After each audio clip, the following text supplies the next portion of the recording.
How am I gonna resupply? What am I gonna do about bears? And what the hell trail am I hiking anyways? Today, I want to answer some of the most asked questions that I've gotten from you guys about my upcoming through hike in Alaska through the Brooks Range.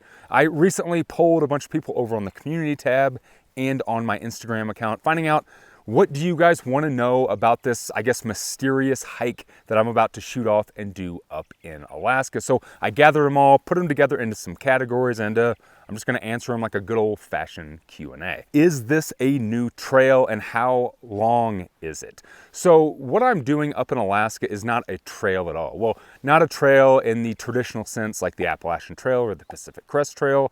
What I'm doing up there is a route. So you have the Brooks Range, and there's something known as the Brooks Range Traverse, where you do the entire Brooks Range, but it's really broken up into 3 different sections, and a section that I've always wanted to do of the entire Brooks Range is the Gates of the Arctic Traverse, which goes through Gates of the Arctic National Park. It starts at I'm going to totally butcher this, Anatovik Pass, and it goes to a small town called Ambler. Now, as far as why it's not a trail is because in that 400 miles or 400-ish, there are no towns, trails, or roads. So it's very remote Alaskan wilderness. As far as how long it is, it's just under 400 miles with the route that I'm doing. So it's not an established trail. Basically what I did was I did some research. I found some routes that some other people had done in the past, most notably a guy named Roman Dial. Took all of that information, that beta, and some of the GPX tracks that some other people had done a handful of years ago, and kind of put all that together with using some mapping software like Onyx Backcountry.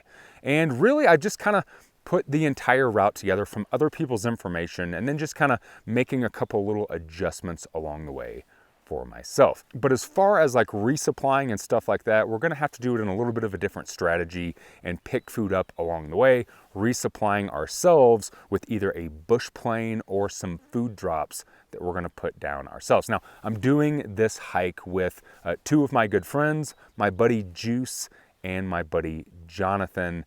And the biggest thing about this trip is not only is it a hike, but it's also 2/3 of it is floatable, so I will be pack rafting part of it. With that being said, the next question that I got a lot of was, are you going to be using a pack raft? Will you be using a pack raft for any portion of this trip? So yes, like I said, it's 2/3 paddleable.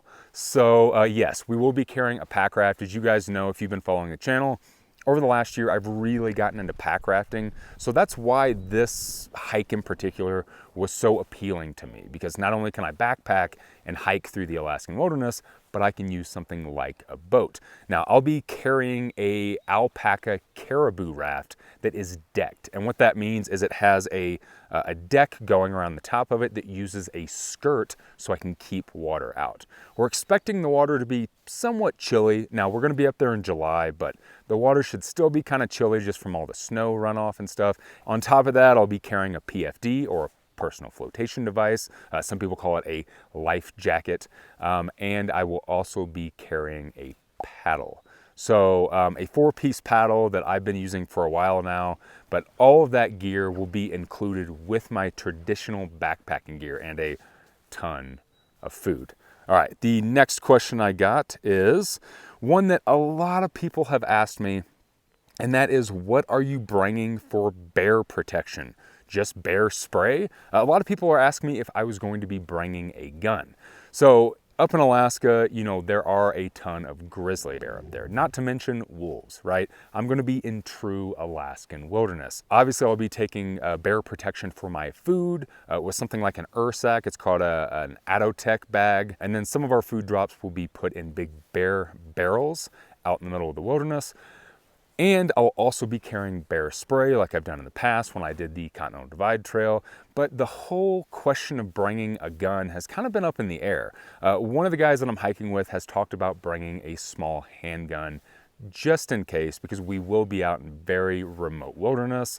There are some big predator animals out there, like bears, like wolves. However, we have talked to a lot of locals in the area, notably one person that lives out in the middle of the gates of the Arctic, and said that he has done this route multiple times. He's spent a ton of times in the backcountry, and he's never carried a gun. He's always just carried bear spray, and he's never had a problem with bears, mainly because it is so remote. Bears are not used to people. So a lot of times when bears attack people, it's because one, they feel threatened. Two, because they smell food and they want after people's food. So a lot of bears kind of in the lower 48 have kind of been trained to know humans and know food and stuff. From what I understand, these bears do not. That being said, we're kind of still going back and forth with whether one of us is going to bring a gun or not, but I'll definitely be bringing bear spray, and then again, putting my food in smell-proof bags inside of a bear-proof bag to make sure that if bears do come into our camp, that it's going to be harder for them to get after our food or even smell our food. What tent are you taking? So the tent that I'm going to be taking is kind of the tent that I always use on my thru hikes, especially over the last 5 years, and that's my Z-Packs Ultiplex. This year I'm actually trying a new version of that tent. So I've been using the Ultiplex for years. I put an entire Continental Divide Trail thru hike on one. I've used it out on the AT. I've used it on international trips.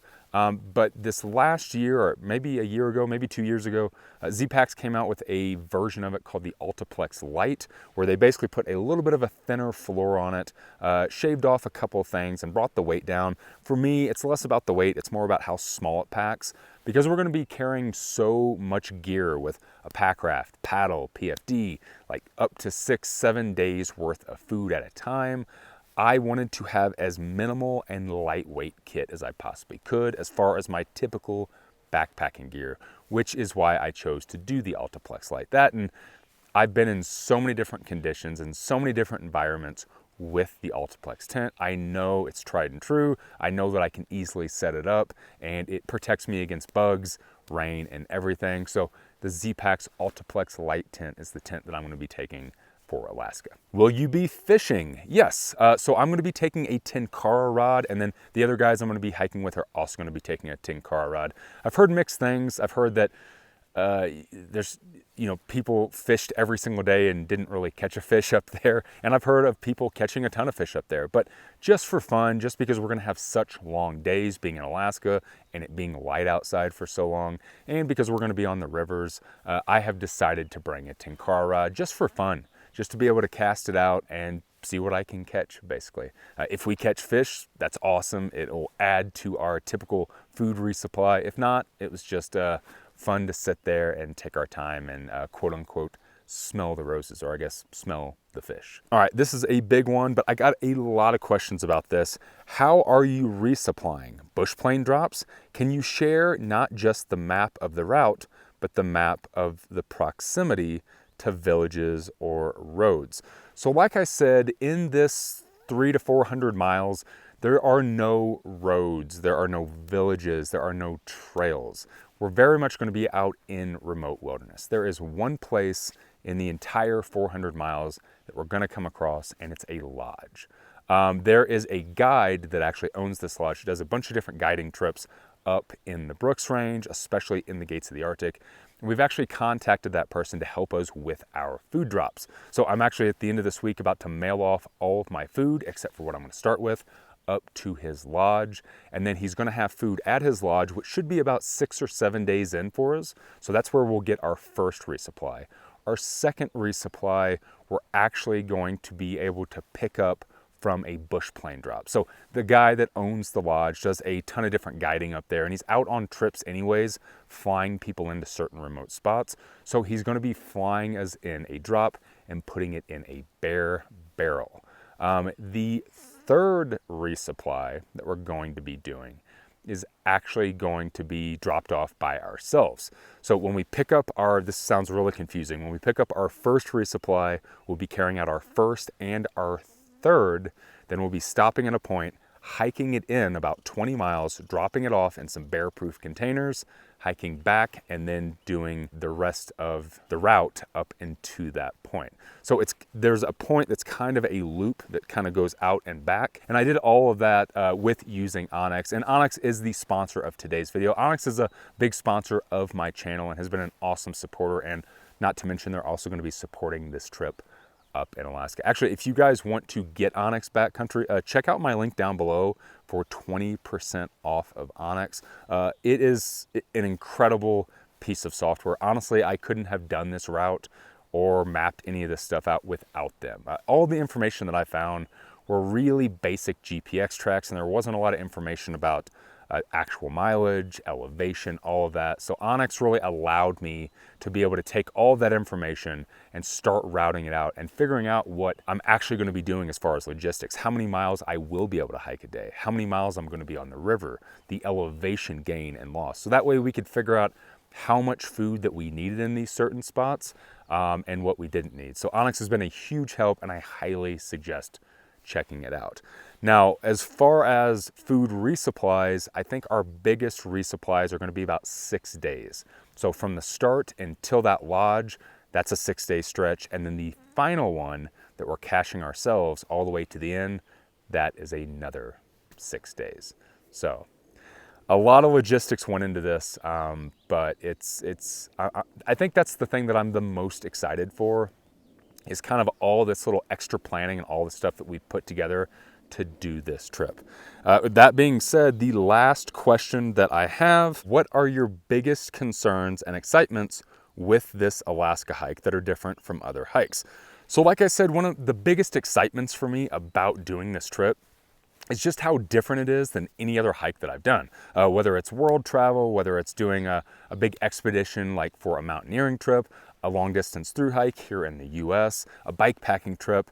You know, for this trip, I had to figure out a lot of logistics. I had to figure out how many days of food that I needed between each. I'm gonna have to figure out all these resupplies, had to route it, had to do all this stuff. So the logistical part and the planning part is something that I don't typically really have to think about a lot when I'm doing a through hike in the States, like the Appalachian Trail or PCT, because really you just kind of get out there and you hike.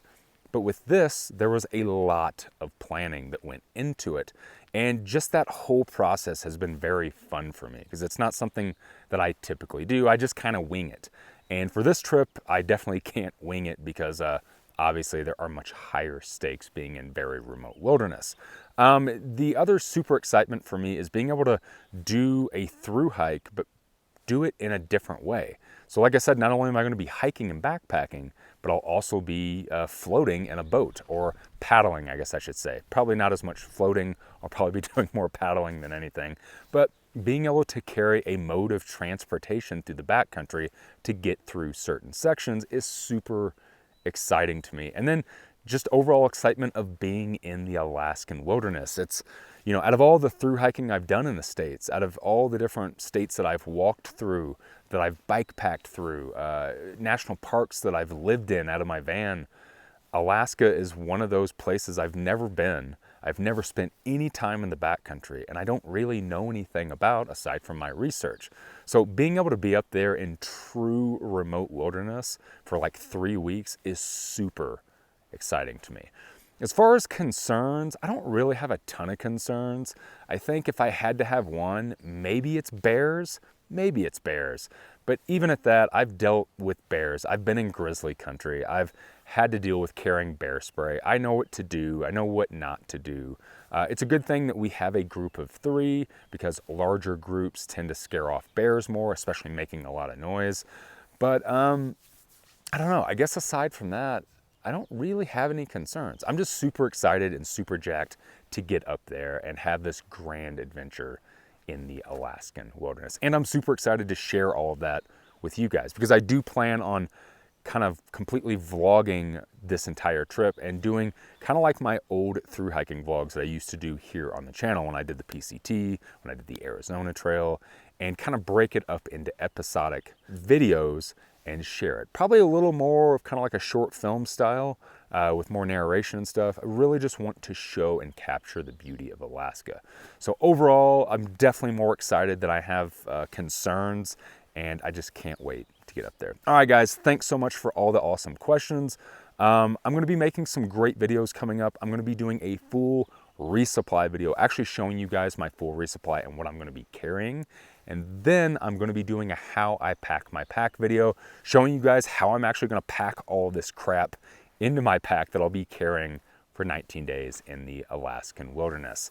And then it's off to Alaska. All right, guys, I hope you're doing well. Hope you're taking care of yourselves. Hope you're taking care of each other. I love you. And as always, thanks for watching.